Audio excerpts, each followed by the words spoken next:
Laikat par Čeku šodien atbraucām uz kanjonu.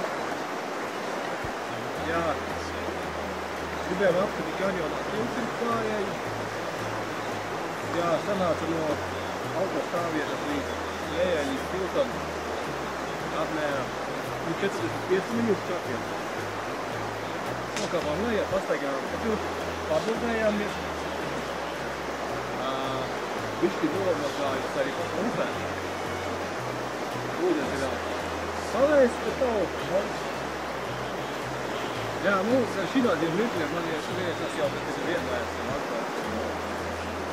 apskati pasaules, kā es tomēr saku, negājiet naudu, gājiet mirkļus, ir iespēja, protams, gājām abus divus. Un tā, jā, uzpēc skaipa ūdens vienkārši Tigris, perfekti Tigris kompānija mani Slovakā, mani mīļotie, mana Inga un mans vēlas Roberts.